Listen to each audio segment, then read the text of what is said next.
Welcome to today's edition of the Rush 24/7 podcast. Okay, testing.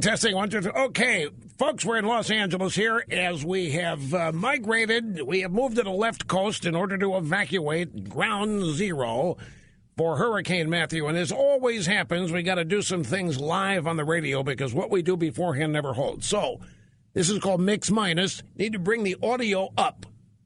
Bring it up. There we go. Bring it up a little bit more. Bring it up just a little bit. You are not hearing the changes I'm hearing. This is only how I hear things. If I don't hear myself, folks, it doesn't matter what you hear.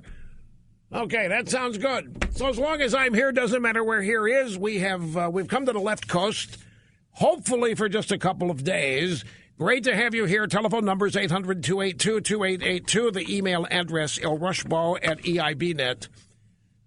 It's amazing the number of people who have looked at this hurricane and think that it's aimed right for where I live. And, of course, when these things happen, as I alluded to it yesterday, folks, I have become an amateur hurricane tracker. By no means do I suggest anything I say should be believed over the National Hurricane Center. I think you should, but I can't officially say that. I can't officially say it. I have been studying these things as long as I have lived in Florida because that's the first time they actually began to have any impact on me. It's the way things work for most people. Growing up in Missouri, hurricanes happen. Yeah, you watch them, but there's no personal attachment to it. But there has been since 1997, and so that's how long I've been studying these things. And I'm comparing the data that I collect independently versus what the government puts out via the National Hurricane Center. And there are always variations. For example, I can give you some stats right now that are true. Hurricane Matthew just went through Nassau. How many of you have been to Nassau? It's a beautiful place, don't misunderstand. But it's 150 years old. The buildings downtown are very old. Look, the maximum winds, according to people on the ground there that have been tweeting out, and yes, people are still able to tweet out. They still got electricity. They still have the internet in Nassau, despite this hurricane going through. Top winds, they said, were 85 miles an hour. Now, the forecast is for much higher than that. So somebody like me and those of us who live in Palm Beach will look at that, and we will feel optimistic. We will feel hopeful. Now, we also look at models, the hurricane models that predict in advance the track the hurricane will take. They never agree. They're always all over the place. But as you get closer to ground zero, get closer to impact, they do get more accurate and they group together. And oftentimes the Hurricane Center will not follow what the model guidance is. So you say, okay, why? I do, independently ask, why do they not? Now let's look at what's happened here. Since, last 24 hours, if you live in Florida, you know this. For the last 24 hours, the reports have been, get the hell out. We have a storm that's going to hit the central coast of Florida that has never hit the central coast of Florida before in terms of this strong and this powerful. So the evacuation orders have been given. The local drive-bys are inciting all a panic. They're doing what they usually do. You can't go to Publix and find any bottled water, for example. That's been the case since yesterday. And you see people are in there staring at an empty shelf of water. I didn't see it because I can't do these kinds of things anymore. But I have spies who tell me these things. So, maximum winds 85 in Nassau, yet we're told to expect 160-mile-an-hour winds. Well, what if it's not going to be as bad as they say? I don't expect them to change. If the tracks in the models take it further away, and I'm talking about where I live. I mean, they can't accommodate the entire state. It's going to hit somewhere. It's going to get closest to somewhere in Florida. So given where we live, that's the focal point for us, obviously, being selfish as we are, as anybody would be. You look for track information that might say, hey, you know what? It's not going to get as close here as they think. And then you think you find it. Then you wait for it to be reflected, and it isn't. Well, here's one of the reasons why. The east coast of this country, you'd be amazed at the percentage of the population in this country that lives on the east coast near the water. It would stun you. A lot of people live in Florida, and a lot of people in Florida on the east coast. A lot of people, therefore, have been tuning in, and they have heard every warning, everything said. Well, if it's not going to be that bad, you wouldn't expect the Hurricane Center to back off of it, because what if at the last moment it strengthens and they're wrong? So even if it might not be as bad as they forecast, they're not going to say so. On the other hand, let's say that they did. Let's say that in my case, the track, let's say I want to see it move east. And let's say in the model runs, I see it moving east. And I go, yay. And then I look for the next hurricane forecast, and they're not moving it east. And I say, why not? Then I stop and think. This is where politics comes into it. Okay, they've already got everybody feverishly pitched. If they move it further away, and it doesn't go further away, they are going to catch hell, like they caught hell in Katrina. They didn't do anything wrong in Katrina. They had the proper warnings, it's just that people didn't hear them enough. So the Hurricane Center got beat up after Katrina. So that's really the demarcation point. Ever since Katrina, I think they do a risk assessment and figure it's much better to forecast really bad and be wrong. Doesn't end up as bad, everybody's happy. Than to forecast, hey, folks, it's going to be that bad, and it turns out to be bad. They're going to be hated and despised and defunded and all that. It's a long way around saying that we all look for hope. We all try to find scenarios where it will not be as bad. Like I found the wind speeds in Nassau nowhere near what they were predicted to be. The damage in Nassau. I've been looking for reports of catastrophic damage, structural damage along the path of this hurricane. Can't find any. Doesn't mean it isn't going to happen in the future. Doesn't mean it's not going to strengthen. So for us, where we live, the worst point, according to forecasts, 8 p.m. till 2 a.m. tonight. Now they're forecasting, and here's another anomaly. The Hurricane Center is telling us to be on the lookout for winds of 130 and gusting to 150 or higher. You get the National Weather Service forecast. The maximum winds are 97 miles an hour. You say, yay, okay, cool. But then you wonder, okay, who's right here? Are they talking to each other? Who knows what some of the other does? Why? So that you start imagining all of this. Now, I know some of you hearing this saying, what do you mean politics? I have been trying to convince everybody who listens that where the government is concerned, and the Hurricane Center is part of Commerce Department, so is the National Weather Service. In fact, that's 80% of what the Commerce Department does is the weather. You know that every cabinet department in our government has been politicized. It's undeniable, but some people don't understand it. They don't get it. They don't think politically, therefore they don't see it. Let me give you an example of how this has been politicized. After Katrina, remember Al Gore and all the global warming people, they were happy. They were beating their chests like Tarzan out there, and they were saying that this is just the beginning. Because of climate change and because of global warming, we're going to have hurricanes like this every year, many of them. It's going to be devastating. It's going to destroy coastlines. Miami will be just all of that. And for the next 11 years, not a single hurricane. So global warming became climate change. There hasn't been a single hurricane that hit Florida, not a major, in 11 years. Now this one comes along, and they're all excited. We got crisis, we got doom and gloom, and we have our climate change issue. And if you think that I'm wrong, let me tell you what happened. I mentioned this to you yesterday. There was a rumor story about an MSNBC reporter. Turned out to be true. Ron Allen, a major credentialed drive-by media reporter working for NBC News, had been there for years. He was on MSNBC, The Late Show, and he was talking about the upcoming United Nations interpanel governmental whatever it is on climate change. And he said, he gushed about how Obama believes so deeply in protecting the environment. and that this UN climate change deal marks one of the most significant aspects of Obama's legacy, because deals like this are designed to stop hurricanes like Hurricane Matthew. So here you have an NBC reporter do it. Does he know better?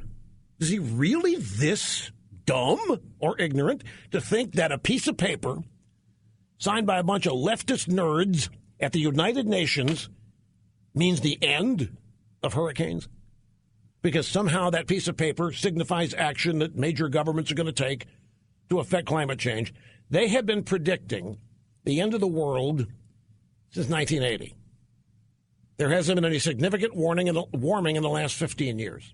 The thing I've been asking myself, for the last 48 hours, it's 2 days for those of you in Rio Linda, we've been tracking the direction of this hurricane, and it's been changing. Every 6 hours, the hurricane track forecast changes, and it's different somewhere along the track. So I'm saying, why can't we get a consensus of scientists to tell us where this thing's going to hit in the next 12 hours? We've got a consensus of scientists to tell us in 50 years there isn't going to be Miami. In 50 years, the sea levels are going to rise. In 50 years, we're going to be scorched and roasted because the temperatures. But we can't find a consensus of scientists that can tell us where this hurricane's going to be in 2 days. And now we have an NBC reporter actually suggesting to people, and the danger here is how many people believe this? We have a crisis of stupidity in this country that has borne the defects in our public education system for 2 generations now.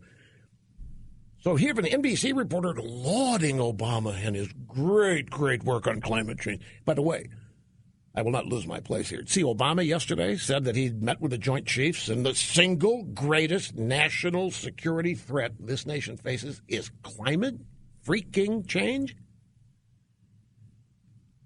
It's not Saturday Night Live, folks. It is real-life American government. And Obama's out there saying, and he's got these Joint Chiefs, they got to go along with it or they don't continue to rise their career ladder. And then he went on and said, somebody said, it might have been Obama, somebody said, yeah, this war in Syria, climate change. Climate change has had the number one impact on the war in Syria. Really? Climate change is firing the bullets? Climate change? Well, no, Mr. Limbaugh, climate change is dictating the movement of the refugees. Oh, you mean they're trying to escape Syria because it's so hot? Not because bullets are flying? Exactly right, Mr. Limbaugh. Now you're getting it. Climate change is causing all of these immigrants to leave Syria. Oh, it's not the war. It's not the gas attacks. It's not. No, it's climate change. And we got people telling us this. Now we got people telling us that if we sign this United Nations climate change deal, and this is going to be like the third one, the aim is to stop hurricanes like Hurricane Matthew. It boggles my mind. This is the first hurricane to make landfall in the United States since Hurricane Wilma in 2005. Hurricane Wilma also went over my house. That was a Category 2. There wasn't any damage.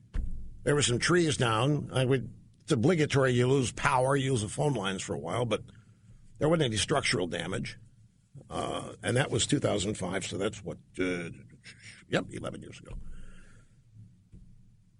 But, gee, if we'd have just signed that climate change deal last week, this hurricane would have quit. You know what? The hurricane would have seen that the UN had finally gotten serious and it would have just dissipated. Or it might not have even formed in the first place. Don't accuse me of being sarcastic. That's exactly what they want you to believe, that if the UN had taken action, hurricanes like this can be stopped. The aim of the United Nations Intercontinental, whatever it is, climate change is designed to stop hurricanes like Matthew from forming. Now, leftists, liberals, and they can promote all they want. I don't care. But the fact that people believe it is what's scary. And a lot of people do. NBC's Ron Allen thinks climate deal is designed to stop storms like Hurricane Matthew. These are acts of God. You have an insurance policy on your home or anything? You know, the force majeure, the act of God, which is events that you can't control, that man has no say-so over. Hurricane's one of those. But I guess the Intergovernmental Panel on Climate Change is going to steal the purview of hurricanes away from God. And next we're going to go on, we're going to stop war with climate. So, look, the long way around telling you that there is politics in everything. There's politics in the weather. There's politics in the forecasting of the weather. There's politics in hurricanes. There's politics in the forecasting of hurricanes because there are votes. And look, most people already.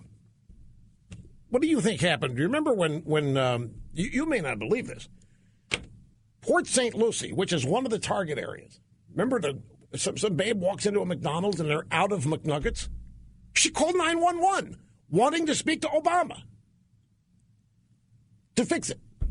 So what if that same woman or somebody like her goes into Publix because she's been told to stock up on canned goods and water and all these other things to get ready for the hurricane? She goes in there and there's no water. She just stands there.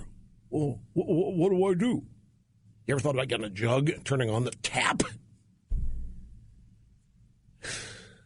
So anyway, this is the kind of stuff that goes through my mind as I'm also tracking. I'm not going to tell you where I think this is going to go because that would be irresponsible.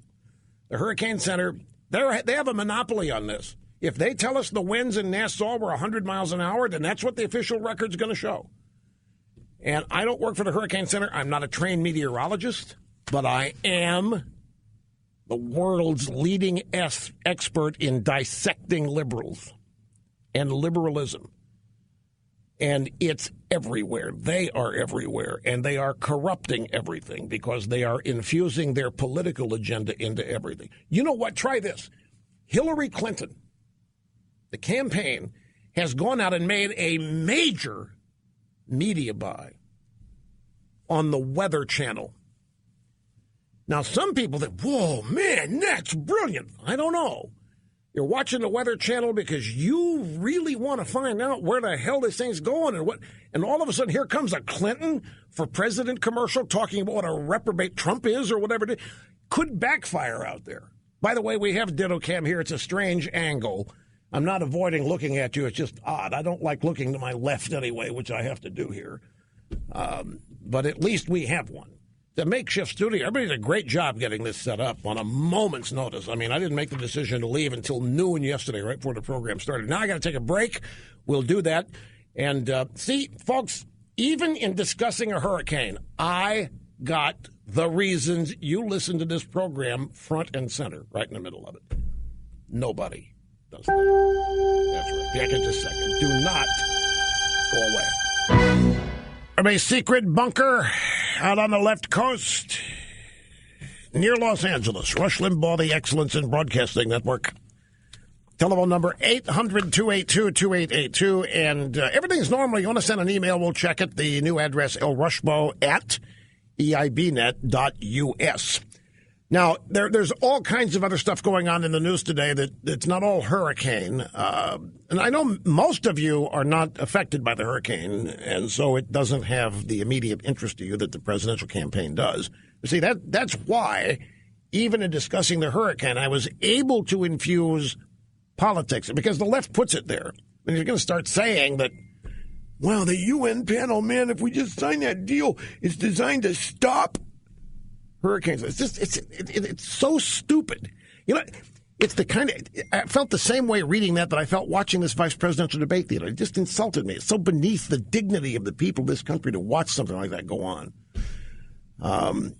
It's painful. Anyway, Alicia Machado says she's done giving interviews about Trump. She's had it. It's backfired on her, I think. We'll have details and more coming up.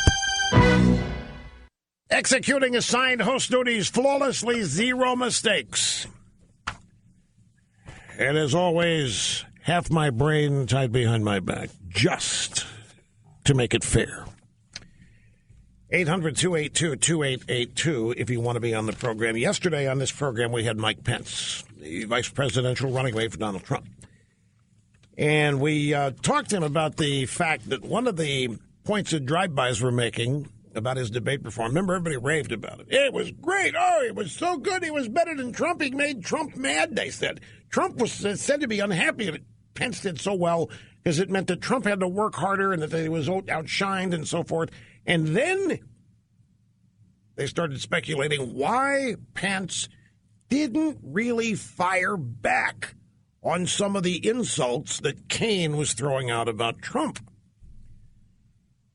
And they said, we had this media montage yesterday, all of these people, I'm sure this came from the Hillary campaign.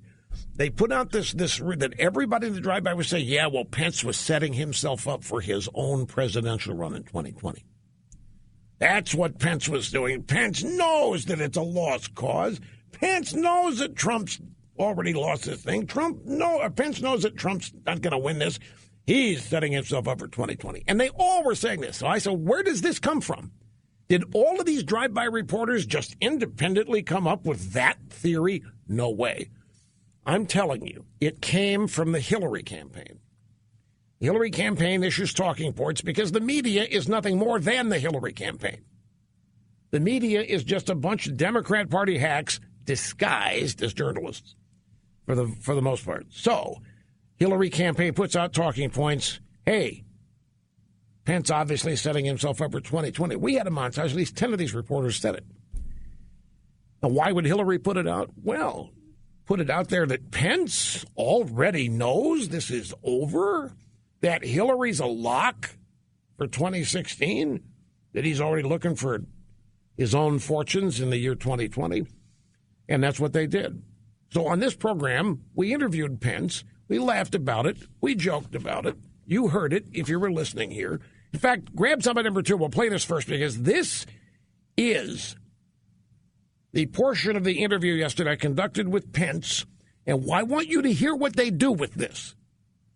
So here is the relevant portion of the interview. Here's the third thing they're saying. The third thing they're saying is, you actually weren't trying to help Trump last night. You already know Hillary's going to win, so you were doing everything you did for 2020, Governor. Your 2020 campaign began last night. That's what they're saying in the drive-by media, Governor. It's what we're used to. I mean, look, I said in Virginia today at a rally, most mornings I have to turn on the television with a stick. You just never know what's going to be there. That's right, with a stick. It's 2-on-1 every day. Wearing latex gloves, exactly. So, as you clearly heard, I was joking with him about it. We were laughing about it. He refuted it. Neither one of us believes it or take it seriously, but last night on CNN's Anderson Cooper 75, a portion of the CNN correspondent Jim Acosta's report about the vice presidential nominee, Governor Pence, and his strong debate performance. Throughout the day, Anderson, we've been hearing from political pundits all the way up to Rush Limbaugh asking Mike Pence whether or not this performance last night was generating some buzz about Mike Pence in 2020. That is not the effect that the Trump campaign intended when Mike Pence was out there debating Tim Kaine last night. So perhaps not exactly what they wanted in picking Mike Pence. It's never good to upstage the boss. It didn't happen. It's made up. It's entirely made up. It is a made-up narrative by the drive-by media, and I damn well am certain they got it from the Hillary campaign. You heard. Pence and I are joking about it. I'm running it by him as, look at some of the other outrageous things they're saying about it. And then they report this, and it's not wrong. I mean, I did ask Pence about it, but they reported as though I think it too, that I have all decided to throw Trump under the bus, that even Rush Limbaugh has concluded that Trump's toast. That's what they tried to convey here. Throughout the day, Anderson, we've been hearing from political pundits all the way up, putting me at the top of the poll, or should be, asking Pence whether or not his performance. Now, if you're one of these people that doesn't know what to do when McDonald's is out of McNuggets and you're watching CNN, what are you going to think? You're going to think, my God, even Limbaugh, oh, geez, it must be cool, and it must be. So all we can do is take this literal trash and garbage that they call the news every day and do our best to refute it. I want to go back. The montage that started all of this. This was Tuesday night after the debate, and Wednesday morning. I played this for you yesterday. This is a montage of all these. I mean, how many are 1, 2, 3, 4, 5, 6? There's 10 of them here. 10 drive-bys, and they all say the same thing. Listen. Tim Kaine was running for vice president in 2016. Mike Pence was running for president in 2020. Mike Pence defended his turf for 2020. Mike Pence just won the first presidential debate for 2020. Mike Pence, he's running in 2020. He threw Trump under the bus. But Mike Pence certainly did himself well if he decides to run in 2020. Mike Pence came in and made Mike Pence look good for 2020. I think Mike Pence may have been looking a little bit at 2020. Made himself probably the front runner for the Republican nomination in 2020. How silly is that? That's Chris Matthews. How silly is that anyway? The front runner for 2020, and we haven't had this election yet.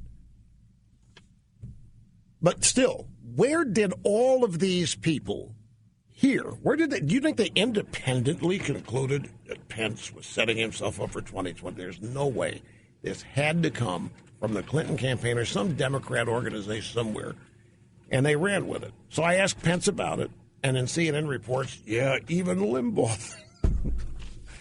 And then, of course, you're the Trump campaign, and you're minding your own business, and you hear CNN, and they think I'm now part of the crowd throwing you overboard. So I got to send a flash note here to Hope Hicks and tell her what's going on. This is how they do it, how they try to do it, and so forth. And they say, yeah, this put more pressure on Trump. He didn't really want to do this debate Sunday night. You know that, too. He didn't really want to do this. Now Pence has forced him to not only do it, but actually have to work hard doing it, which Trump didn't want to do. I mean, just the narratives they come up with. Trump doesn't want to work hard. Now there's a story, by the way, in the stack that I'm going to be getting to. I'm going to preview it here. Trump hired an Albanian immigrant to actually be the property manager for Trump Tower, the jewel in his empire. Is Trump getting any credit for hiring an immigrant? An Albanian immigrant? No way! You know what the story is? About how this immigrant property manager has been running side deals with all the vendors. In other words, they're saying that you had to pay to play to get work at Trump Tower, that you had to give this guy a little bump if you wanted to get the contract to, say, put in a water pipe or vacuum, whatever the heck it is. And so they're trying to say Trump runs a dishonest operation and has this sleazeball immigrant from Albania in there doing it. If Hillary hired an Albanian to do whatever, and I can't imagine what, but you can imagine the accolades and how it'd be really representative of her open-mindedness toward immigration. I don't think, as a property owner, I don't think there's a property manager alive that doesn't bird dog it on the side. It's part of the cost of doing business. It can get frustrating, too. But anyway, let me take a brief time out here. We will continue to strive here to get a couple of calls in the first hour. Sit tight, back with more here. Rush Limbaugh in Los Angeles today and tomorrow, and possibly for the next couple of weeks. I mean, you just never know. Okay, let's grab a phone call here. It looks like Marie. If I get your name wrong, folks, the things here are compressed. I mean, the screen is squeeze-zoomed into a narrow top to bottom, and everything's. It looks like Marty to me, but it can't be Marty, M-R-I-T-E. So it's got to be Marie. So I'm guessing. Is it Marie in whatever it is? Are you in Minnesota? Yep, exactly, Rush. This is Marie. You got it right. Great to have you. Great to have you. What's up? Well, ditto's, Rush, on the climate thing. You've got it exactly right. We're in south and eastern Minnesota, and I'm a dairy farmer's wife, and we've been highly impacted by this narrative about climate change. And I know I have friends that think it's a big deal, but I think that it's highly used to rape our treasury of subsidy money. We were highly impacted here in southeastern Minnesota by a wind project that was going to kill up to nearly 15 eagles a year, and it was highly inappropriately cited. And I was just talking also to a guy down in Missouri. He sold his dairy herd, half his dairy herd, and moved because NextEra was coming in with wind. And this is all under this big umbrella, climate horror is going to take us over, but little do people know that it's ruining rural communities, the way this is being promoted, and I think it's all UN based, and it's all a issue more of greed and power, if you want to know the truth of it. Oh, that's exactly what it's about. Yeah, that is exactly. In fact, people, and thank you, Marie, I appreciate it very much. I'm glad you called. By the way, little tech note, I heard that call better than I've ever heard a call in Palm Beach. I mean, that call sounded like it was right in my ear rather than in a barrel 15 feet away. Anyway, that's just for inside baseball stuff, folks. Don't let it affect the way you listen to the program. But the only way I can pass the information on is when it actually happens. That's how you get people to listen. Otherwise, they think you're making it up. So, climate change. What is the big deal? I have people that don't necessarily understand the point I'm making, say, well, Rush, what could possibly be wrong with trying to save the planet?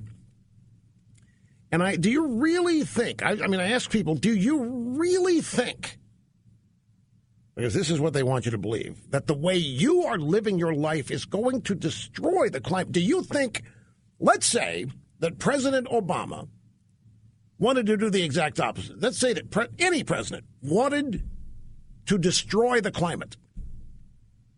So he calls in his cabinet. What would they do? How would they do it?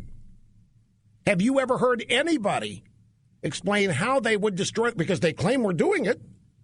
We're destroying the climate, and it's so bad, millennials actually believe, a number of them, that the planet is not going to be habitable by the time they're 65. They're being lied to. It's near criminal. And all of it is being done to turn people to government, to accept more government, big government, and tax increases. All of this climate change is being blamed on us. The way you live, the car you drive, the amount of electricity you use, all of the fossil fuels. You are being guilted into believing you are causing the end of the planet. But then they come along and they tell you you can redeem yourself. Come along and tell you that you can save the planet despite how out of whack you have been. And how do you do that? Well, you agree with everything the government says that you must do. You go out and buy chintzy little cars that you don't want to buy. And by the way, most people are desperately searching for meaning in their lives. And if you tell them that they can save the planet, why, man, you can own them. You can have them in the palm of your hand. So you tell them, support the government, you tax increase, carbon tax, punish big oil, punish corporate interests. It's all of this. Climate change, global warming is nothing more than a vehicle. There's nothing scientific about it. When you hear a consensus of scientists, if there's a consensus, it isn't science. Science is not to a vote. Science is not democratic. We don't think that the moon is where it is because a consensus of scientists has decided and some disagree. We don't think that any other scientific discovery we've made has been up to a vote. It either is or it isn't. But climate change, it's all a consensus. Consensus if scientists agree. And it's all done to turn you to government. It's all done to get you to hate the same people the left hates and to suspect the same people the left hates and to make you distrust big pharmaceutical, big oil, big box retail, whoever the Democrat Party enemies list, that's who's to blame for this. And it's all about turning you into a ward of the state. And they make it personal. They tell you you can save the planet. And I read blogs written by young people, 20, 25, 30 years old. It's stunning how they bought into this. It's frightening how they've bought into it. And it's frightening how many of them think that it's all science when none of it is science. Do you realize there is only one thing that points to global warming, and that is computer models. We don't have a bit of data. We don't have one shred of scientific data. All of it is computer models forecasting 20 years from now, 30. You'll note they never say climate change in the next 2 years. They never say climate change in the next 10. You know why? Because at some point we would easily be able to prove that they're wrong. They make the prediction 30 years out, 50 years out, when many people are going to be dead and won't be around to know. And if you're young enough, if you're 20 and they tell you 50 years, well, you're still 70, so you're going to buy into it to try to save the climate so that there's some place to live. And all this talk about going to Mars is rooted in the same thing, that the planet is not going to be habitable. And all of this is nothing but total political BS. We don't know how to destroy the climate. Look at the ozone layer. Let's say Obama wanted to destroy the ozone layer because he wanted all conservatives to get skin cancer. So he calls the cabinet in, and he says to the Joint Chiefs, destroy the ozone layer. What would they do? How would anybody go out to set out and destroy the ozone layer? Well, you know what did it? Hairspray cans. Yes. So I guess we could get massive hairspray cans and start spraying the air with it, and eventually the ozone would die. So how do we destroy the climate? Do we give everybody an SUV? Do we ramp up the coal industry? Do we what they're claiming that we do that destroys the climate, that they're trying to stop us from doing, which is progress? They wouldn't know what to do. They wouldn't know to whom to give the order, and they wouldn't know how to execute the order to destroy the climate. And yet, we're being told every day that we're doing it simply by virtue of being alive and exhaling CO2. What we exhale, it's creating the greenhouse effect. So you see, we can't even avoid it. It's a total political ruse, and it's sad how it's captivated so many people. But I know how they do it. People want meaning in their lives, think they can save the planet for their own adult years and so forth. It's just silly. The Earth's climate's constantly changing. We have no control over it. It's been much warmer than it is even now. It's been much colder. I got to take a break, folks. We will be back. Don't go away. Okay, a couple of quick things. Hillary has pulled her spots from the Weather Channel. Backlash. I knew it. And try this. The weather isn't the weather anymore. The Environmental Protection Agency, not the National Weather Service, the EPA, has just issued a 50-state climate warning. Flood, drought, and insect outbreaks. This is how they do it. 50-state climate warning? It's bogus. It's maddening as it can be. I honestly had no idea that when I began this program today that climate change and global warming was going to be as front and center as it is. But we go with the flow here. It's not going to distract me from other things. Don't miss it. But it's all related, folks. It's all the same thing. It's all what we're trying to defeat. And that is liberalism. In the first place, I didn't have a chance to run this by you with any detail. The Environmental Protection Agency has issued a 50-state climate warning.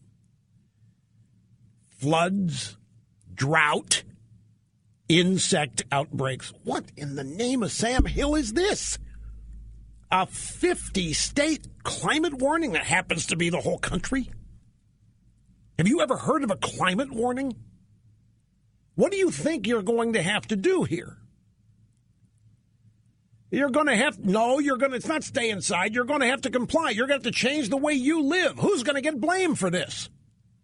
Well, whoever the Democrat Party's political enemies are is who's going to get blamed for this. You know, our first caller today, the farmer from Minnesota, was making an important point. She was talking essentially about what's happening here under the aegis, if you will, of climate change. The federal government, to save the day, is buying up more and more privately held land. And they're using it for the solar industry, which is a money loser and it's irrelevant, and the wind industry, solar and wind. Under the guise of clean, renewable energy, we're not there yet. There's nothing anywhere near being able to replace oil. There's not wind or solar that can power an airplane. There's no wind or soil that can power anything we need to build a highway, build a house, build what. This is so ridiculous that it's embarrassing to me to have to point this stuff out. But the solar business, the wind industry are both totally propped up with federal and state tax dollars in the form of subsidies because they can't make it on their own. There's no way they can turn a profit because there's no business there. And to do this, the federal government is buying farmland like crazy, which was our caller's point, especially for solar.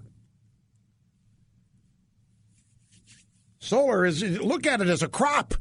The federal government's going to start planting solar panels all over the place, which are toxic. They kill the soil, and the windmills kill the eagles.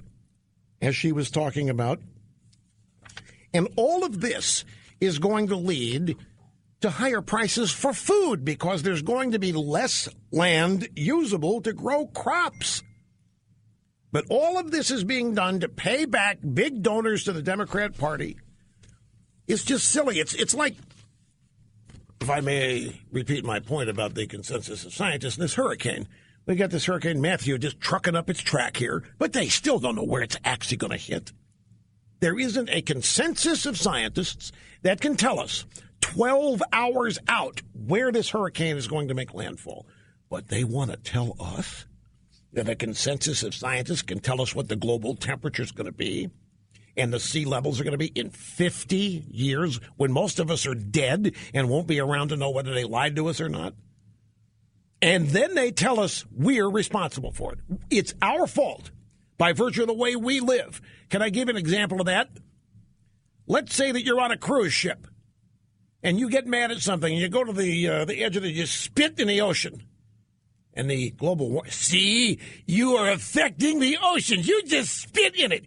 That means it's anthropological. What's happening to the oceans is anthropological because you spit in it. They take one little incident like that, saying you are responsible. You spit in the ocean. The water volume in the ocean thus contains human effect and makes whatever happens to the ocean our fault.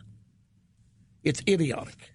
The whole thing's idiotic. But they have been so successful in dumbing down basic critical thinking in the public school systems that people just scarf it up, particularly young people.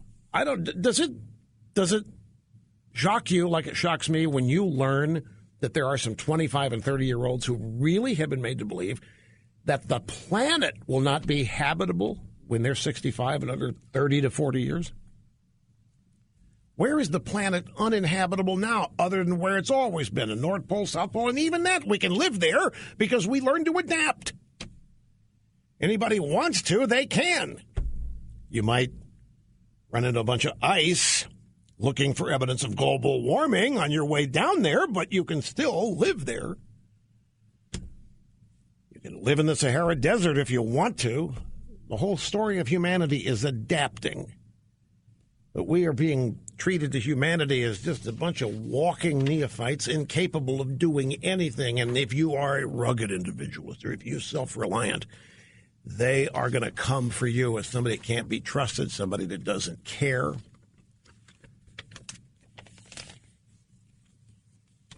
I just got a note here that this is funny.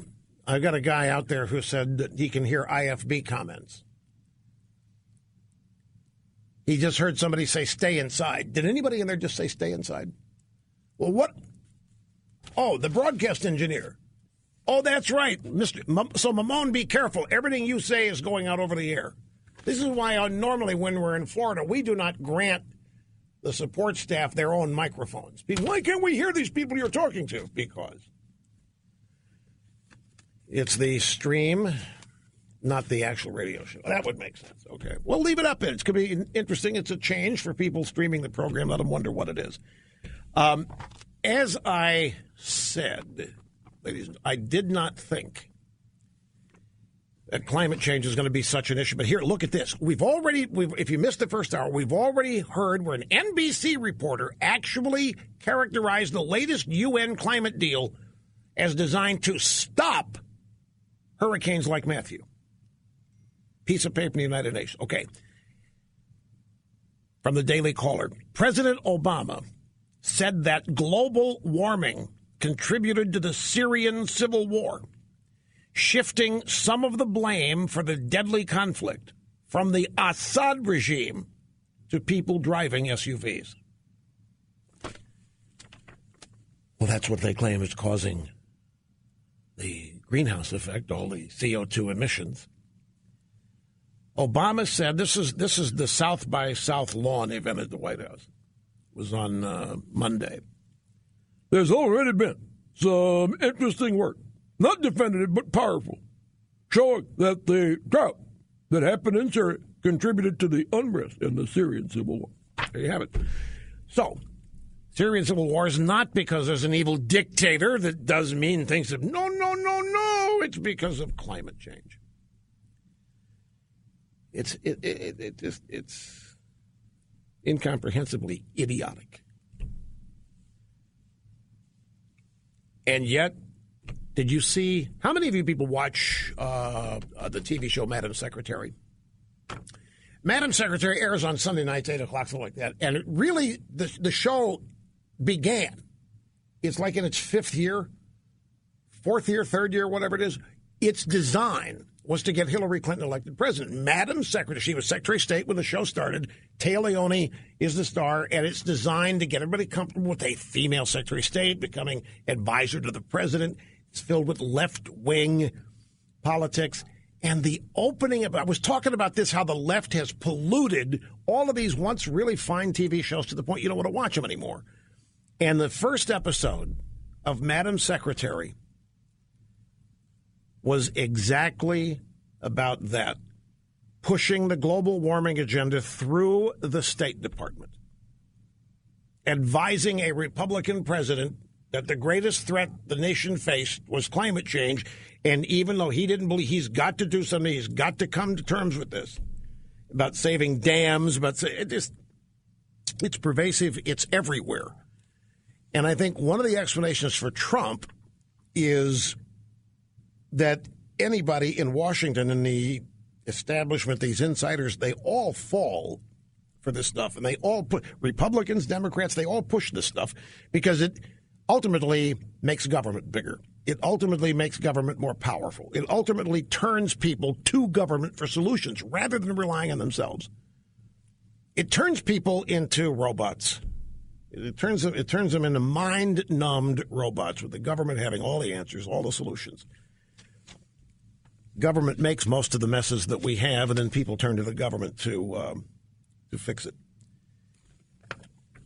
Let's see.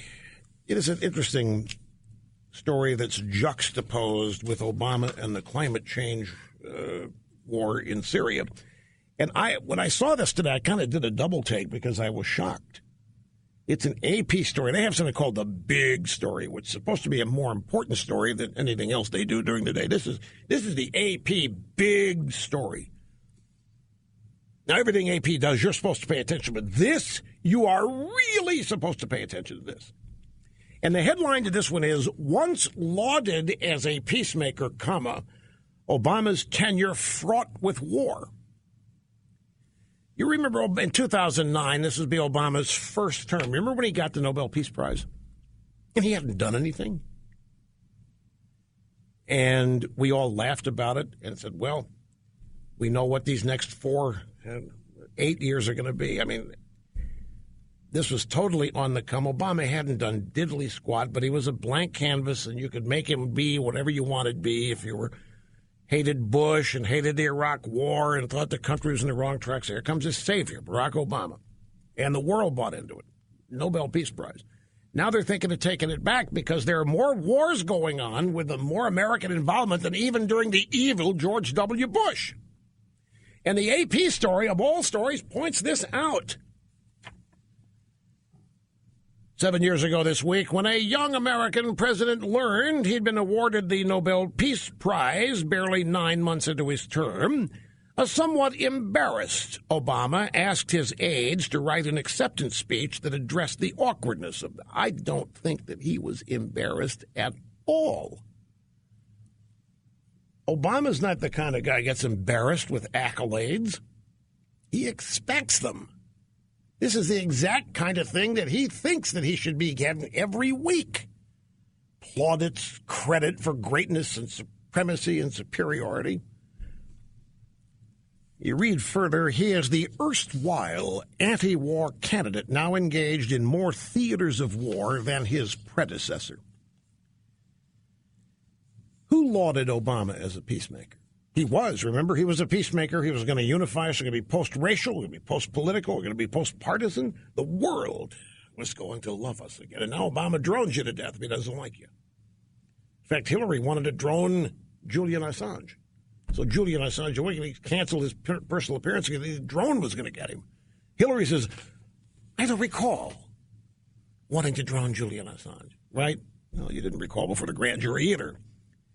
But the people that lauded Obama as a peacemaker, the same people who predicted Obama would bring racial harmony, same people predicted Obama would cut the deficit in half, same people who said that Obama's ransom to Iran wasn't a ransom, same people who said the Affordable Care Act would be affordable. And now even Chelsea Clinton. Oh, did you hear this? Chelsea Clinton did a personal appearance the other day. Let me find the headline because I have a take on this.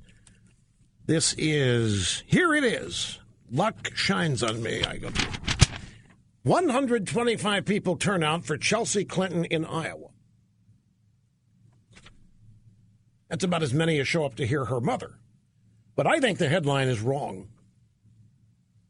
The headline actually says only 125 people. That's what it's a Breitbart story. Only 125 people turned up for Chelsea Clinton. I think the headline should be drop the only. Just put 125 people, because who would believe the 125 people would show up to hear Chelsea Clinton? I'd be surprised if she could draw a crowd more than 50. Anyway, while she had these people in the palm of her hands, she started critiquing the Obama Health Care Act. The Affordable Health Care Act. And she said, yeah, we have a problem with the affordable part. And her dad, Bill Clinton's running around savaging the hell. This thing is the craziest thing I have ever seen. I have no idea what they were thinking when they put this thing there.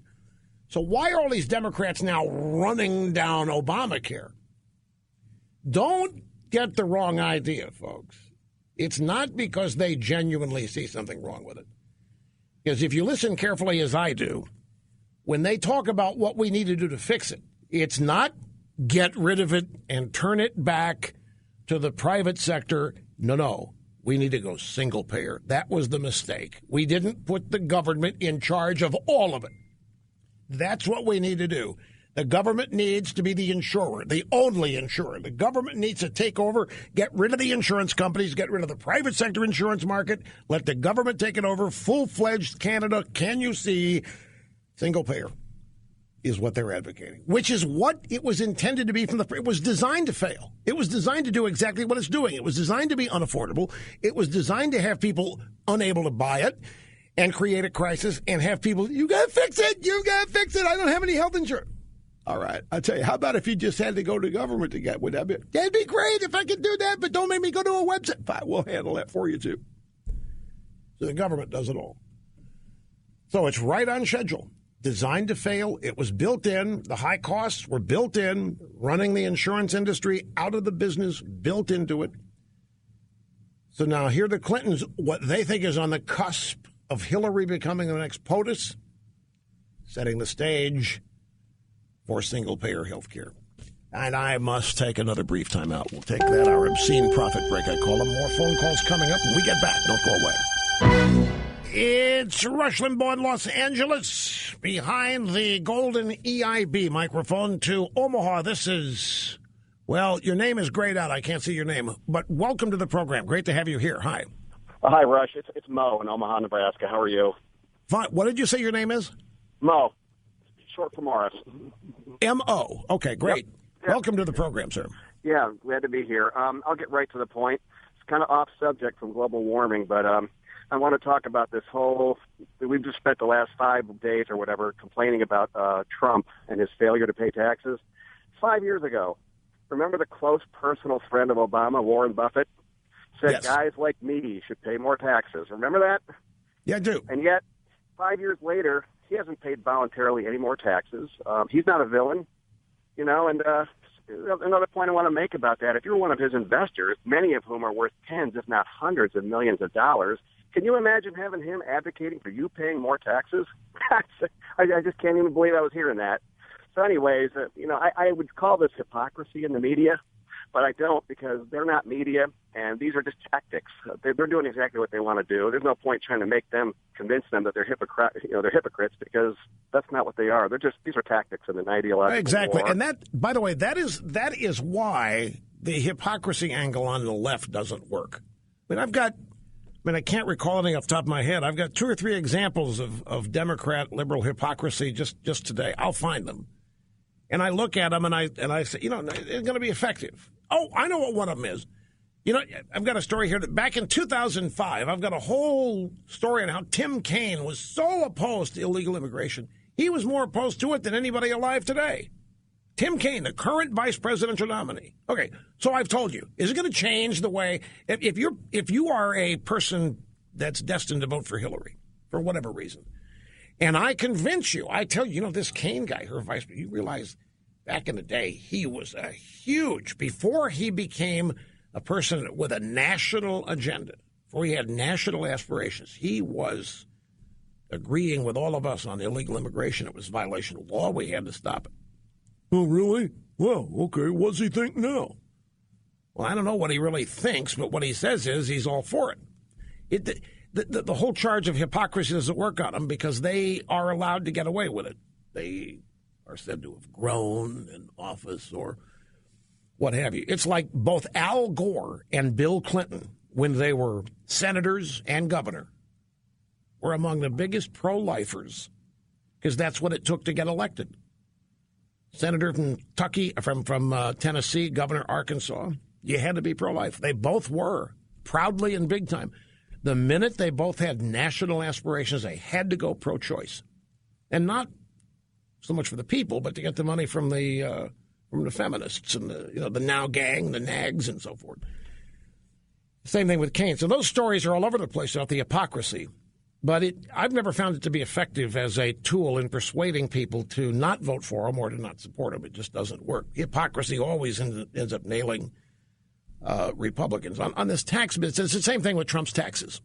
You can explain Trump's tax return and everything about it perfectly, clearly, totally honestly. People aren't going to hear it. They're going to hear, you didn't pay taxes for 20 years? That's right, my friends. A man, a legend, a way of life. Sticking with the phones. Kevin in St. Louis. Great to have you, sir. I'm glad you waited. Welcome to our program. Dittos, Rush. Thanks for taking my call. You bet, sir. I don't think people really care about Donald Trump's taxes. You know, it's just that tactic that they're used to, but it doesn't work anymore. You know, I don't remember, if you remember when you were being audited, I think, in New York, and they said all that stuff about you, and nobody cares about it. Wait, hold it a minute. You said when I was being audited, nobody cared? Why would anybody care? Well, they try to say that you were, something about you were taking like $10,000 out a day or something, and I don't know, I can't remember, but they tried to use it to make you look bad, but it didn't work. Wow, I must have missed that. I'm aware of every effort they make to make me look bad, but I didn't know anybody comment. But I mean, my point is, the taxes, it doesn't work. Nobody really. Well, what is your evidence that it doesn't work? I mean, the thing about, because they use it all the time. But I mean, people are still. I mean, he's up in the polls. I think people are caught on to this. They don't care about that stuff. So you don't think that story has hurt Trump? No, I don't think it does hurt it. Well, the polls are all over the place. It's like these computer models.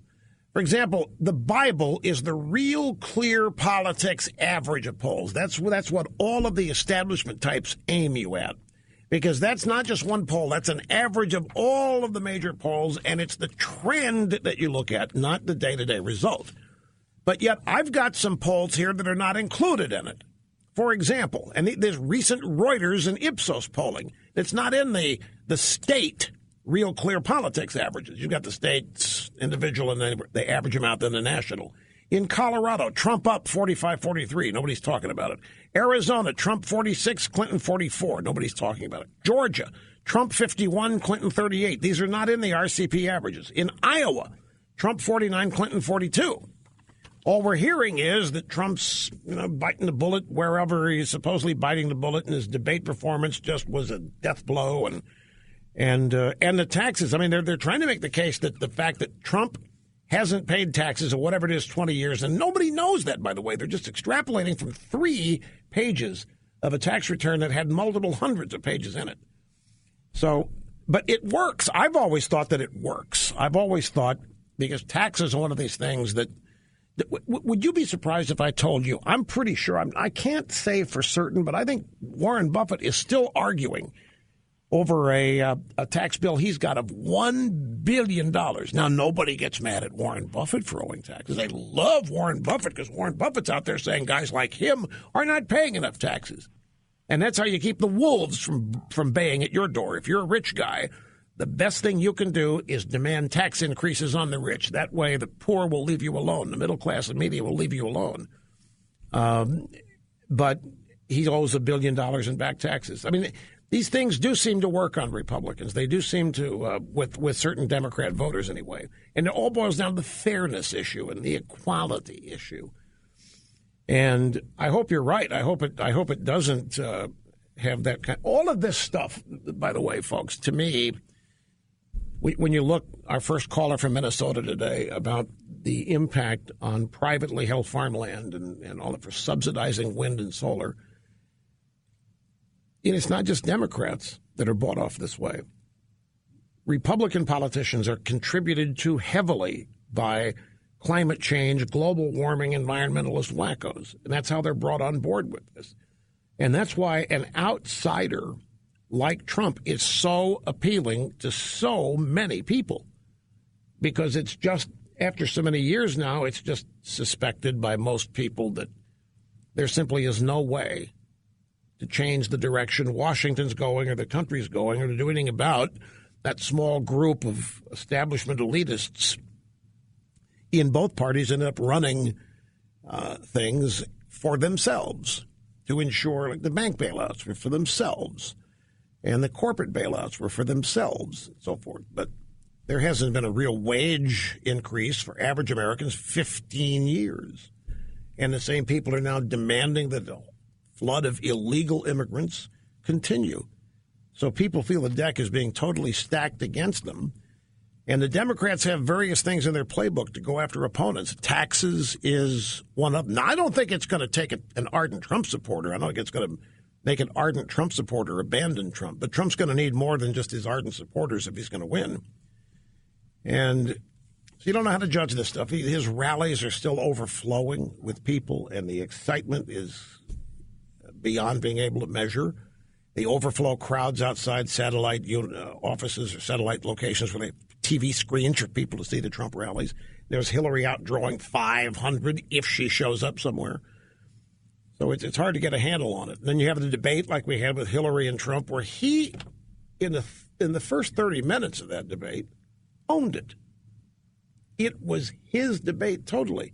And if for some reason energy level dropped and whatever Trump does to be Trump stopped, and the consensus was that Trump fumbled the ball and Hillary won the debate and so forth on traditional debating points. But even that didn't cause Trump supporters to abandon him and just get a little bit worried.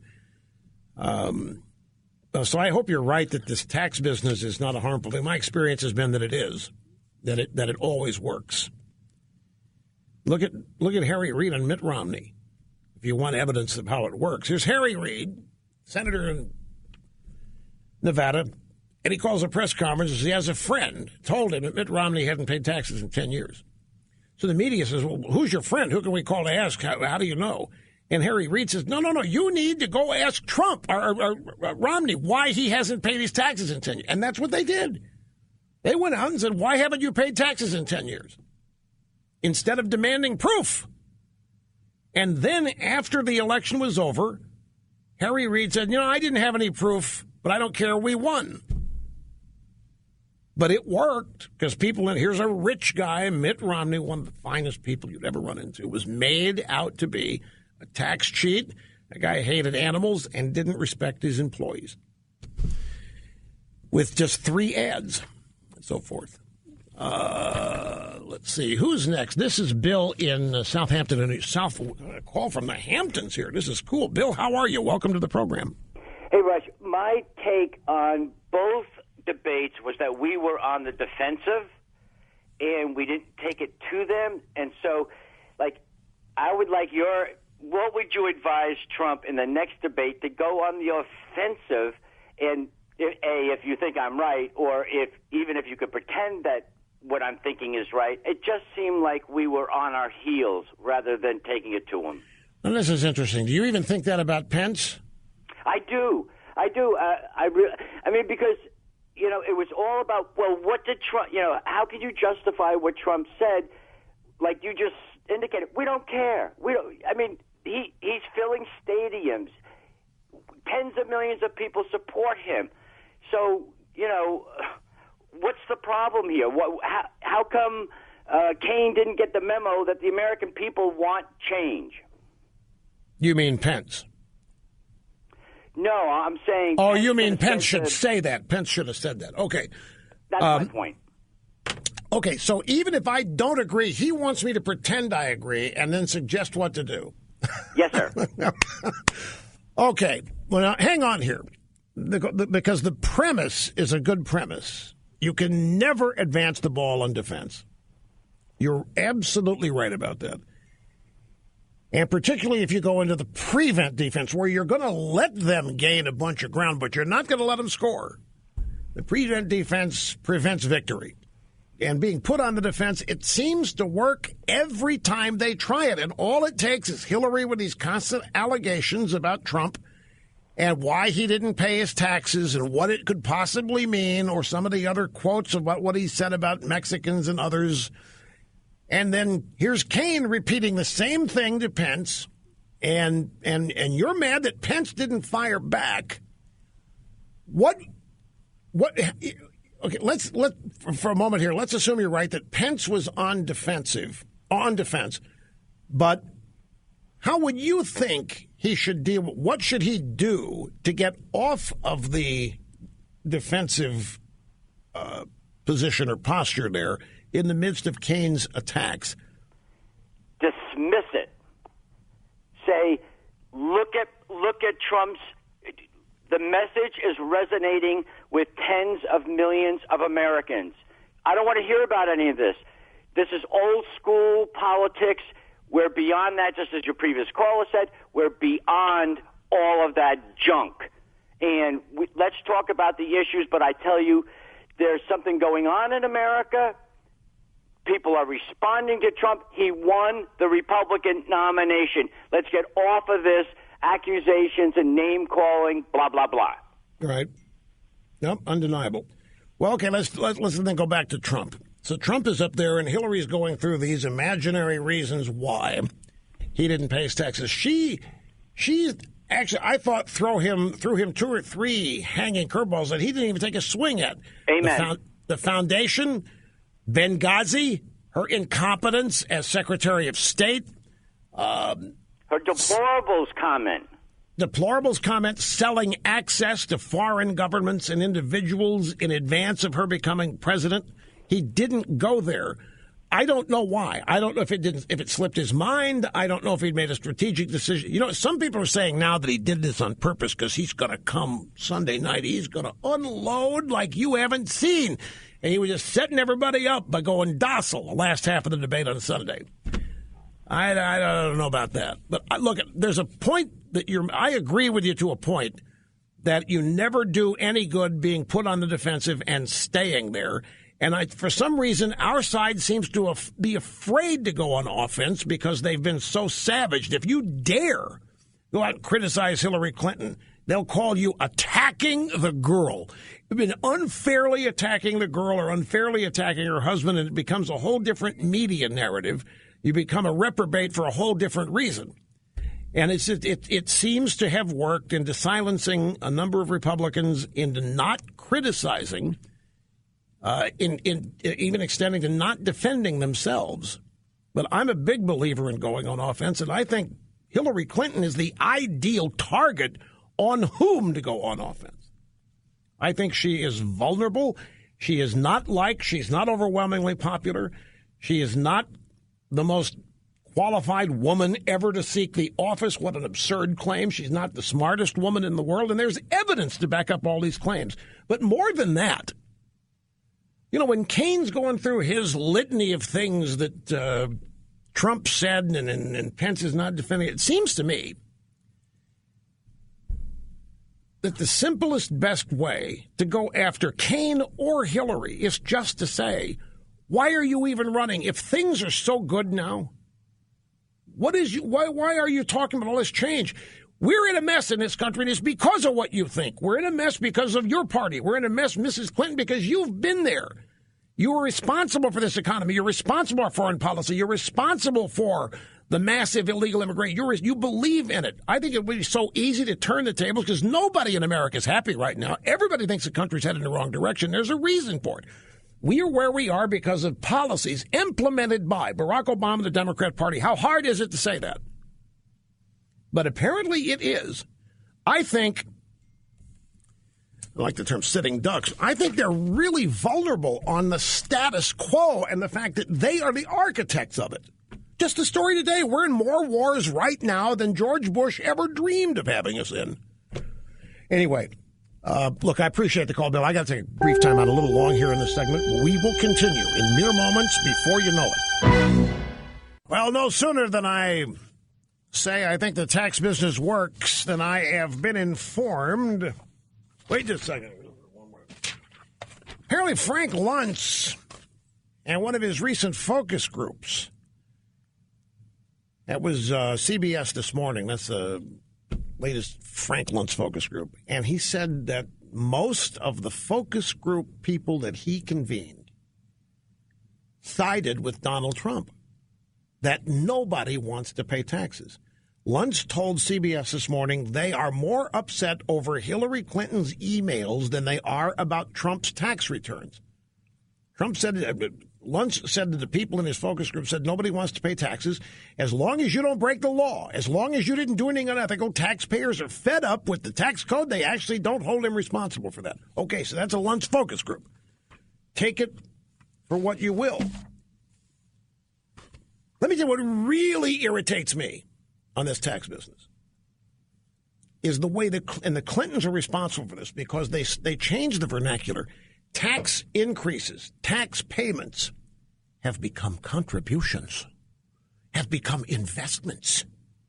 And therefore, if you don't contribute, well, you're a sleazebag. And if you don't help with the investments into what? Child care, making America whatever, then you're a sleazebag. And now Hillary is out there trying to capitalize on this 3-page tax return that leaked illegally in the New York Times. She's saying that Donald Trump is depriving the country of money to pay for the military, to pay for the roads, and to pay for schools. Now, I don't know about you, but that offends the hell out of me. This government is $20 trillion in debt. If the roads are in trouble, if bridges are in trouble, and if schools are in trouble, it's because somebody in Washington wanted to pay for something else. $20 trillion in debt. You telling me $20 trillion in debt and we couldn't have rebuilt a bridge or a road, and somehow now it's Trump's fault because he lost some money in a business back in 1995? But that's what they want to convey. I'm glad the Luntz focus group says what it says. I don't know how widespread it is.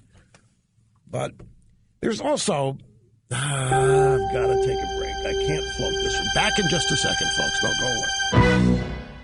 So now we learn the NFL is genuinely shocked over their plummeting ratings. And we've also got the former Miss Universe, Alicia Machado, saying she's had it. She's fed up. She's done giving interviews. What happens? You get in bed with the Clintons and you end up regretting it and you want to hide somewhere. Details will be coming up in due. Yeah, I do have to know because, well, I'm not going to offer any excuses. Excuses are for losers, and I'm not a loser.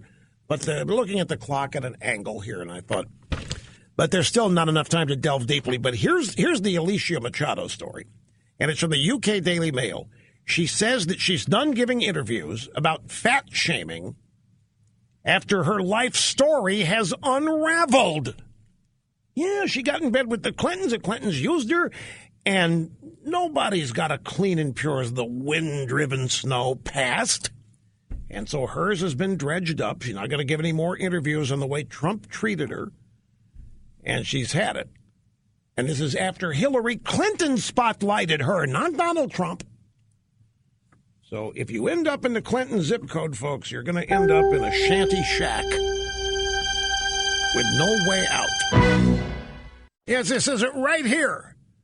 After Hillary Clinton put a spotlight On Alicia Machado's strife with Trump, the 39-year-old's dirty laundry spilled out into public. Do the Clintons care? No way. She served her purpose, and that's that. And so now here's a woman who thought, I don't know what she thought. I'm guessing she thought that by bashing Trump in support of the Clintons, that some great fame was going to attach itself to her with accompanying riches, who knows what. But all that's happened is that Alicia Machado's dirt. Nobody wants aspects of their lives made public. All these people that want fame and think it's the greatest thing when they get a taste of it. It's not all red carpets. Very little of it is. So she's pulling out. She doesn't want any part of it anymore. And it's typical of what happens to people that end up in bed with the Clintons. Their lives end up being damaged while the Clintons benefit from it. Greetings, folks. Great to have you back. Rush Limbaugh here in Los Angeles. Had to decamp the homestead in advance of the oncoming Hurricane Matthew. And even while doing the program today, continuing to monitor during commercial breaks the proceeding, the track of the hurricane, measuring it against the National Hurricane Center's track and seeing if there are any deviations in not just in direction but intensity, wind speed, barometric pressure, and all that. So it's not really a distraction, but it's part of me is fascinated by it. But, well, I guess some of it is a distraction. But because of it, we're here, and we're going to be here tomorrow, too. And depending, we had a hurricane go through where we lived, Hurricane Wilma, 11 years ago. It was a Category 2. And I think the place where we lived, were without power for a week. Now, it didn't affect me. As a powerful, influential member of the media, I have a generator. That the neighbors hate because it's so loud. But we were able to stay functioning there. It was like 11 days that the power was out, and the phone lines and all that. And this is said to be a Category 4 at the time it strikes, so we're all deeply anticipatory. I have a friend who defied the evac order and stayed, and he lives about 100 yards away from me. He says, hey, nothing going on here, 25-mile-an-hour winds out of the northeast. It's a great day. I said, look, I sent you the note. It's 8 o'clock tonight till 2 in the morning is when you're going to get the worst of it. So, tell me what's going on then. He said, no sweat. He stayed when Wilma went through, and it got both ends of Wilma because it came from the west. We got the eye wall twice, right over us. And they're not. You know what the thing that really stands out about a hurricane, if you've not been through one, is the noise, is how loud. Imagine yourself being out on a tarmac when a Boeing 747 revs all 4 engines. And it goes on for hours until the hurricane passed. The noise associated with it. Fortunately, me being deaf, if I ever got stuck in one, I could take my implants off and I wouldn't hear anything. But for people that have to hear, that's one of the most noteworthy things that people who have withstood and lived through hurricanes have to say about it. Have you all heard of this eminent historian by the name of Douglas Lightman, Lichtman? He's an occasional guest on cable news networks, and he has been for years. He is a history professor at American University. And he has a whole way of analyzing presidential races. And he says he has not been wrong since 1984 when he began to use his method. He has accurately predicted the popular result, not the Electoral College result. They mostly follow. He has accurately predicted the popular result since Ronaldus Magnus had his landslide victory over Walter F. Mondale back in 1984. And he calls it the keys to the White House analysis. And he's predicting a big win for Donald Trump. Now, other people, such as the wonderkind Nate Silver and his 538 blog, the New York Times, say that Hillary's probability of victory is over 50%. But Professor Alan Lightman is out there all on his own What is it? It's Lichtman? He didn't have to pronounce it. He could have pronounced it Lightman. He chose to pronounce it Lichtman? Well, see, I don't... Look, don't get me... I don't listen. I have captioning on because I can't hear the TV with the noise near me. Okay, it's Alan Lichtman. I'm sorry. Professor Alan Lichtman. I did not mean to mispronounce the name. I just saw it and I said it would be pronounced Lightman. But hey... Anyway, what happened here is Professor Lichtman joined Reuters Global Markets Forum to discuss his take on the campaign. He said, he asked the question, why is Trump your favorite to win? He said, well, with respect to my prediction, my keys system is based on 13 true-false questions where an answer of true favors re-election of the White House party, in this case, the Democrats. They have exactly 6 false keys against them. That's just enough to predict their defeat. So what Professor Lichtman is giving himself an out, though. He's acknowledging that it's tight and that his system could be proven wrong in this election, which means simply that he wants to keep his job teaching at American University. He said, how big is the immigration issue in deciding the election? Answer, I think immigration is a very important issue. America is a nation of immigrants, and immigrants have been demeaned for more than 2 centuries. The 2 candidates have fundamentally different approaches to dealing with it. But anyway, the details, what his keys are, and I'm not going to go through all 13 of them, but basically he is saying that this is Trump's election to win. Just it's an issue-oriented thing. He doesn't look at electoral college votes. He doesn't look at polling data so much. He looks at other things. And he's not been wrong since 1984. So take that for what it's worth and do with it what you will. UPI. We don't hear much about UPI, United Press International, but they also have been conducting state polls. And they are reporting that Trump is gaining in all but 5 of them. In this past week, when Trump was supposed to be seeing the bottom falling out. You know, I'm going to stick with Lichtman can have his theories. I've got one of mine, and I'm going to stick with it. I have believed in it since this whole primary began. American politics is within itself a business. It's like any other business. It doesn't want to be characterized as a business because politicians routinely rip into business as being run by dishonest sharks. And politics, of course, is about the better things than our features. It's about issues and ideas and so forth. And by business, I mean there's certain things you have to do to climb the ladder of success in that business. There's certain things you have to do before you are allowed entry into what we call the establishment. There are certain things you have to, for example, you get elected to Congress. You better do what the leadership says or you'll not get reelected. To hell with what you think. If the leadership wants you to vote something you disagree with, you better do it. Or they will defund your next campaign. You won't win reelection. That's how they do it. It's standard operating procedure. Both parties do it. But there are other elements of the business of politics.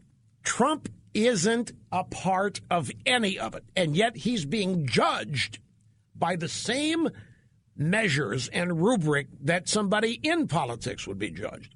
For example, his tax return. I maintain to you that a politician constructs every aspect of his life toward being reelected, and that means constructing everything in his life to pass muster with the voters. And when it comes to a tax return, you'd better show yourself paying taxes.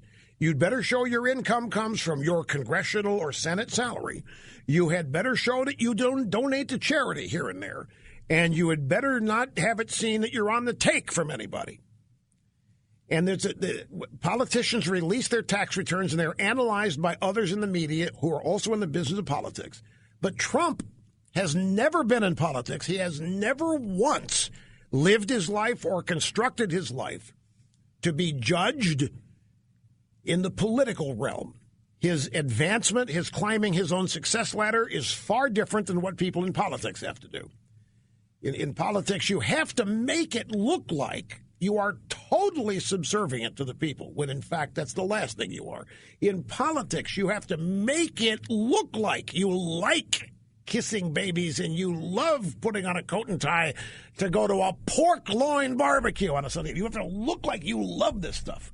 You can never go somewhere with a pair of shorts on and a golf shirt. You have to have a coat, and it's part of the routine that you have to do, and your tax returns are every bit.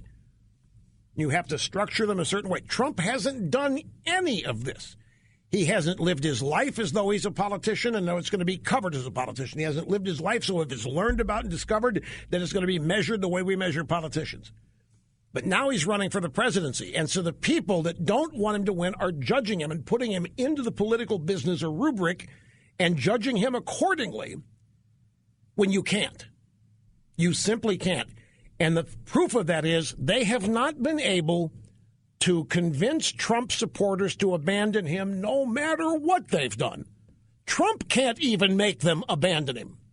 Trump says some outrageous stuff. He says some curious stuff. He does things that his supporters wish he wouldn't do, but they do not abandon him. And it's precisely because it's bigger than he is. What Trump represents is the chance to wrest control back from these career political types to average, ordinary Americans who feel that career political types really don't care about them or their future, while they lie every day about how much they do care. So Trump is being measured against all, and he's not losing any ground. The media is pulling its hair out. We even had a soundbite from F. Chuck Todd the other day. We can't believe Trump's still standing. We've thrown everything at Trump, he effectively said, and Trump's still gaining ground. They can't, because they know how to take out Republicans in the political business.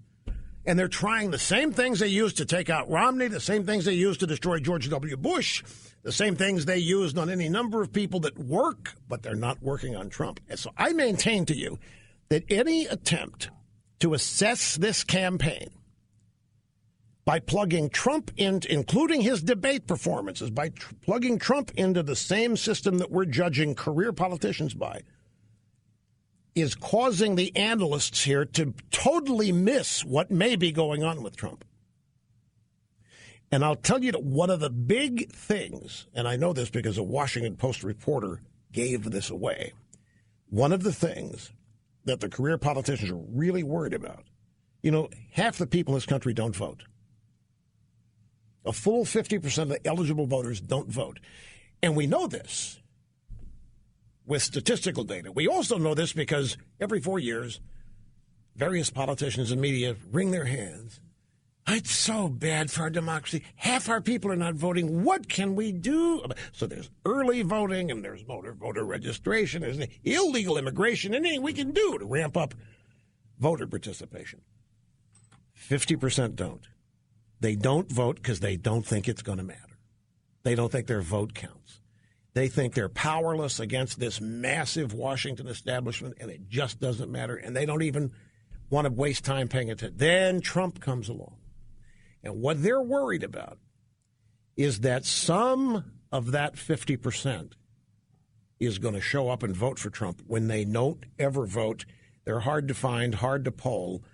And it's the one element, obviously, here in the voting public or in the political public that the establishment doesn't control. If people aren't voting, if they're not participating, then you can't say that there's any control over. So you can't determine what they're going to do. So what the establishment's doing is doubling down on their attempts to impugn and attack and destroy Trump with his character by virtue of his personality, his mean-spiritedness to women and all this stuff, hoping to kill the enthusiasm that exists for Trump. And I don't think they're going to be able to do it. It would have been done by now. They tried it all during the Republican primaries. When Hillary asked the other day, why aren't I ahead by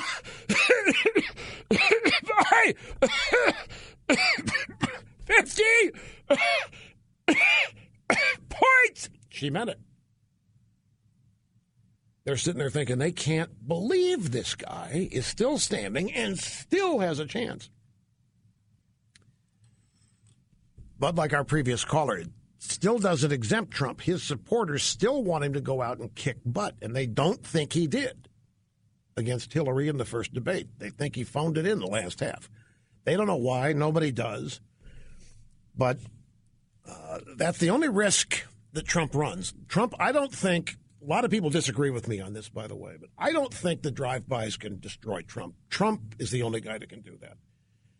They can't diffuse the energy that Trump supporters have for him, but he can. And I've always thought that's the risk that he runs. So when you look at the way they're analyzing from his taxes, or his statements about Mexicans, or his the way he's talked about women. I mean, the fact is, and they don't want to admit this in politics, that's how normal people talk about other people. But with political correctness, they whisper it or they go to the bathroom to say it because the speech police are everywhere. But that's how real people talk. And women do the same thing. They talk about other women in ways they would never do so publicly, and men. People are people. They talk about each other this way. And Trump does. So it's also a common. And they get mad when Trump gets assaulted for it. Now, if Trump were a career politician, just show you how I'm right on this. If Trump were a career politician, he would have been dead 10 seconds after his announcement statement, where he called Mexican illegals criminals and rapists. That would have been the end of it. The fact he's an outsider, it helped him. So I don't think the establishment still knows what to do with him and how to go after him. They're trying to attach the same techniques that they use to destroy others in the political establishment, like Romney and like McCain and like George W. Bush and like Scooter Libby and Karl Rove, but it bounces off Trump and it frustrates him. This is not to say that I think Trump's headed for a huge win. I don't know any more than anybody else does. But I don't think, like they do, that it's a fait accompli and over. They're telling themselves it's over. They're trying to get you to believe it's over. They're trying to depress you and make you all dispirited. Trump doesn't have a chance. He's blown it, and he hasn't yet. Yeah, because there's still a lot of days left. There's still 2 more debates to go. A brief timeout, my friends. I have to take it. We'll come back and resume with the phones right after this. Okay, who's next? Neptune Beach, Florida. Jeanette, I'm glad you waited. Great to have you with us. Hi. Hey, Rush. Major dittos from soon-to-be hurricane-torn Florida. Thank you, Jeanette. It's great to have you here. Yes. Hey, I just wanted to follow up on your previous call about the Frank Luntz panel comments. I don't know if you saw this. The undecideds that were watching the Pence-Kaine debate definitely thought Pence won, in a landslide. But they did also comment that they were still waiting for more from Trump. So one of the things that Luntz talked about and suggested, and the group agreed, as do I, was that this upcoming debate, Trump should not debate Clinton or the moderators, but instead should talk directly to the audience. Oh, yeah. I've heard it. Yeah. He also said, I think Trump should engage with the audience by asking them questions.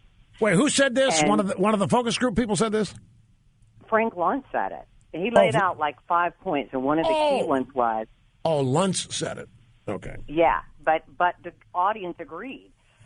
He said, I think that he should ask the audience questions. In fact, in his opinion, the first candidate to do that will probably win. But I sat there and I thought, oh, wow, this would be a great opportunity. So what were some of the things I would ask? I would ask, do you feel safer than you did 8 years ago? Are you better off than you were 8 years ago? Are you happy with the entrenched lifetime politicians that are running your life? Now, it's interesting. I have a similar theory, but for a different reason. I have my theory that is how Trump could go on offense. Not by attacking her. I'll explain in a minute. Okay, now Trump and our last caller suggested that Frank Luntz suggested that Trump's approach in the next debate be don't speak to her. Don't attack her. It's not going to get you anywhere because no matter whether she deserves it, it just doesn't look good on TV. As Tim Kaine proved the other night. It just doesn't look good on TV. So instead, talk to the audience. There's a camera there, and behind that camera are going to be gazillions of people who want you, Mr. Trump, to hit a grand slam home run, whatever he sends. So do it.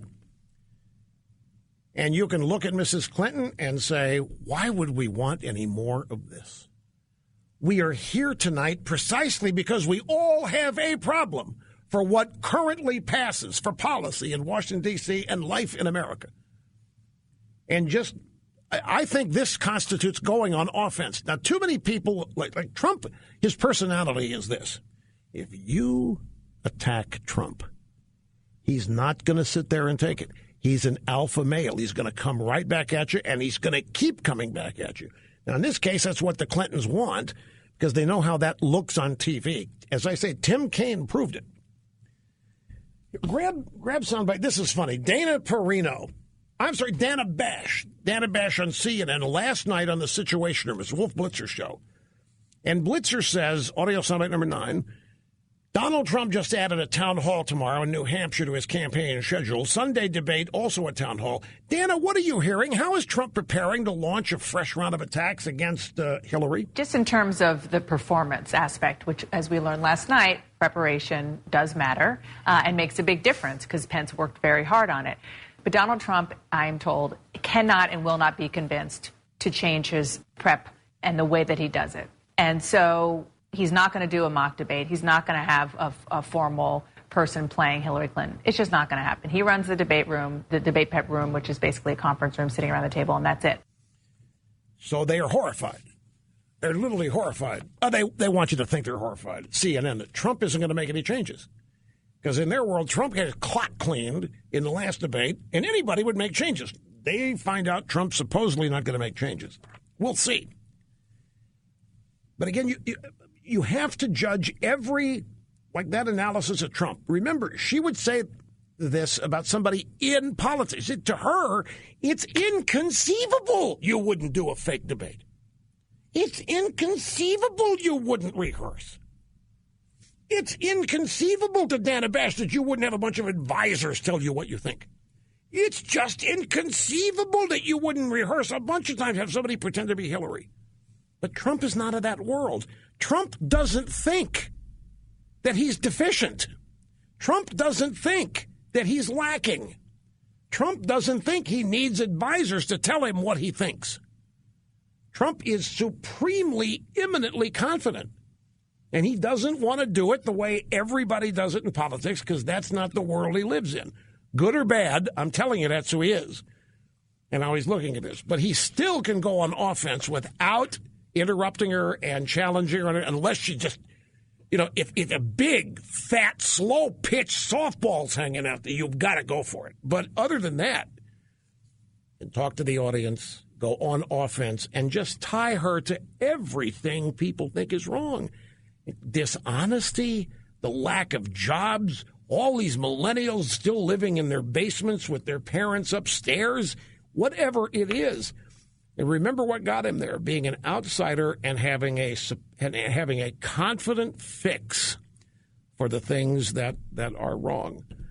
But again, I must also say, Frank Luntz, just to be honest about it, Frank Luntz is of the political world, folks. And Frank Luntz is offering advice as a political consultant would offer a political candidate. Now, in this case, I don't disagree with it. I like the idea of talking to the people. I think there's nothing better than that. But they think that Trump has nothing to gain by going after Hillary. And that's where I disagree. I don't think you should make a whole debate out of it.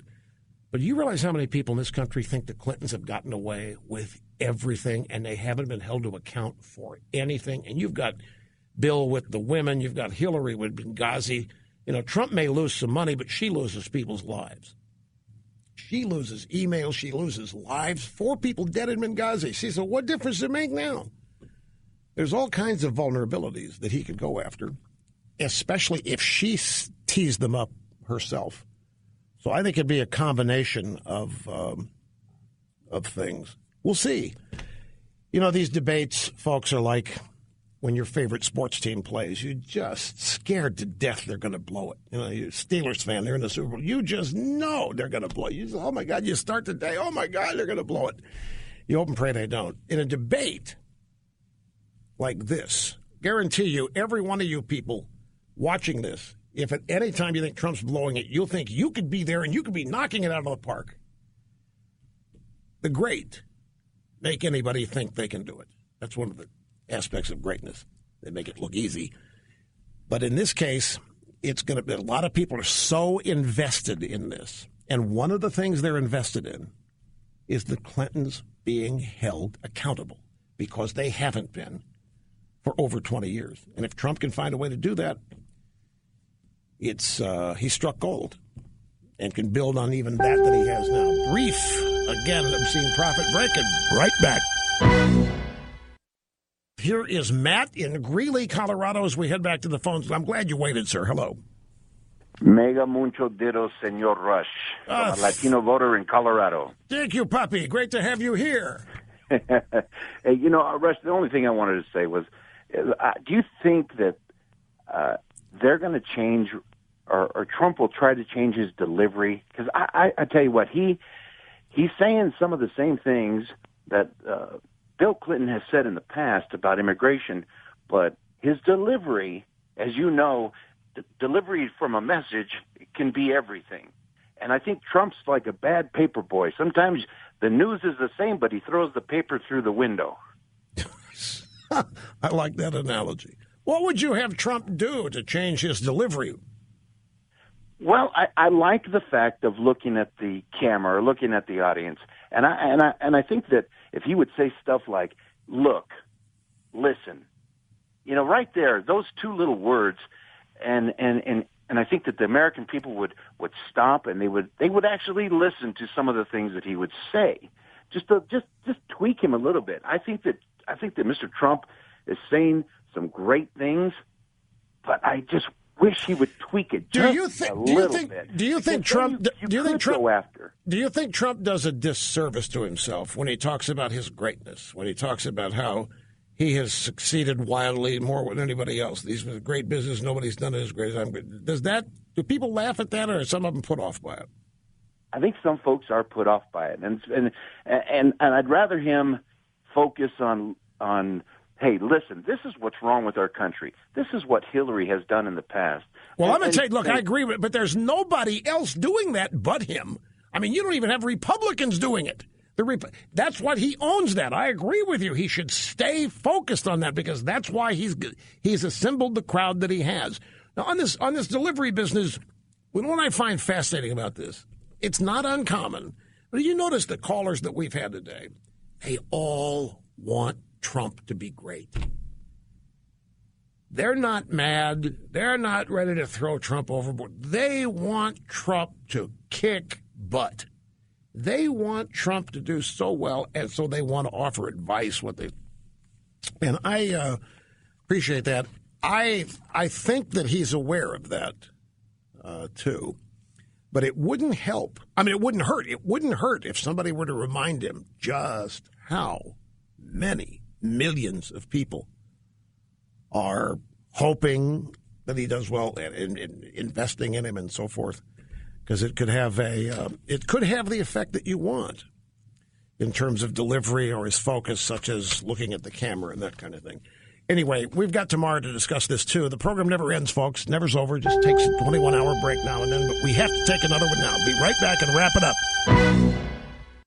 Thank you so much for being with us today, ladies and gentlemen. As always, it's a genuine thrill and delight. I look forward to it each and every day, as I will tomorrow. Back in 21 hours. And see you there. Remember, tomorrow's Open Line Fridays. Whatever you want to talk about. It doesn't have to be politics or the election if you don't want it to be. Whatever is fine. See you then.